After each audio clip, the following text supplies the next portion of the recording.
Hi friends, எல்லாருக்கும் வணக்கம். பேசிக் live எப்படி போடுறது அப்படிங்கிறத பற்றி நம்ம இந்த வீடியோவில் பார்க்க போகிறோம். நம்மளோட சேனல் பிடிச்சா சப்ஸ்கிரைப் பண்ணிக்கோங்க.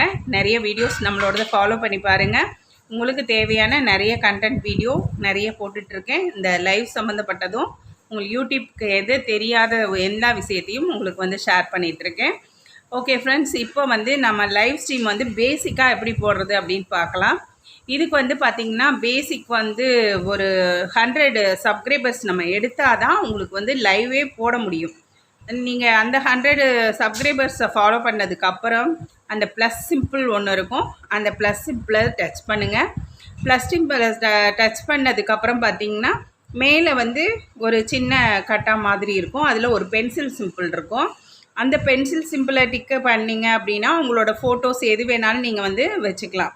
இப்போ இது சம்மந்தப்பட்ட நம்ம லைவ் சம்மந்தப்பட்ட ஏதாவது ஒரு தலைப்பு கொடுக்குறோம் அப்படின்னா அது சம்மந்தப்பட்ட ஃபோட்டோ வச்சுக்கலாம். அடுத்தது கீழே பார்த்திங்கன்னா லைவ் ஸ்ட்ரீம்னு இருக்கும். அது பக்கத்தில் உங்களுக்கு ஏதாவது ஒரு தலைப்பு கொடுத்துருங்க. ஏன்னா அப்போ தான் நிறைய பேர் பார்ப்பாங்க. உங்களுக்கு நிறைய பேர் பேச ஆரம்பிச்சிடுவாங்க. தலைப்பு ஒன்று கொடுத்துருங்க. அதுக்கப்புறம் பார்த்திங்கன்னா இது சிறுவருக்கானதா இல்லை பெரியவங்களுக்கானதா அப்படின்னு கன்ஃபார்மாக கேட்பாங்க. நீங்கள் சிறுவருக்கானதாக இருந்தால் அதை டச் பண்ணுங்கள். இல்லை பெரியவங்களுக்கு நான் லைவ் ஸ்ட்ரீம் போடுறேன் அப்படின்னா அதை டச் பண்ணுங்கள். ஓகேங்களா? இதை முடிச்சுட்டு அடுத்த ஸ்டெப் பார்த்திங்கன்னா செட்டிங்ஸில் போயிட்டு அரட்டையை அனுமதிக்கணும் அப்படிங்கிறது இருக்கும். ஏன்னா சில பேர் அதை ஆன் பண்ணாமையே என்ன யாருமே பேசலையேன்னு இருப்பாங்க.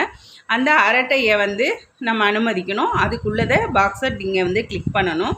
நெக்ஸ்ட்டு பார்த்திங்கன்னா நம்ம இப்போ மானிட்டேஷன் எடுத்தவங்களாக இருந்தால் மணி ஏர்ன் பண்ணுறது இருக்கும். அந்த பட்டனையும் நீங்கள் ஆன் பண்ணிவிட்டு அதுக்கப்புறம் கோ டு லைவ் அப்படின்னு சொல்கிறதுக்கு போயிட்டு பார்த்திங்க அப்படின்னா உங்களுக்கு நீங்கள் பாட்டுக்கு டாபிக் பேச ஆரம்பிக்கலாம். தன்னாடி நம்மளோட சப்ஸ்கிரைபர்ஸ் எல்லாருமே புதுசாக வரவங்களும் சப்ஸ்கிரைப் பண்ணிவிட்டு உங்கள்கிட்ட பேச ஆரம்பிச்சிடுவாங்க.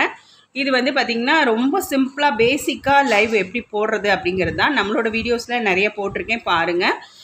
இன்னும் உங்களுக்கு என்ன சந்தேகம் இருக்குது அப்படிங்கிறதையும் தெரியப்படுத்துங்க கமெண்ட் பாக்ஸில். அதை விளக்கமாக நான் வீடியோஸ் போடுறேன். ஓகே, அடுத்த வீடியோஸில் நம்ம பார்க்கலாம். ஓகே ஃப்ரெண்ட்ஸ், ரொம்ப ஈஸியாக லைவ் ஸ்ட்ரீம் எப்படி போடுறது அப்படிங்கிறத நான் சிறப்பாக சொல்லியிருக்கேன். இதுபடி போனீங்க அப்படின்னா புரியாதவங்களுக்கு கூட நல்லா சரியாக புரியும். உங்களுக்கு ஈஸியாக லைவ் ஸ்டார்ட் பண்ணிடலாம். ஓகே ஃப்ரெண்ட்ஸ், பாய்.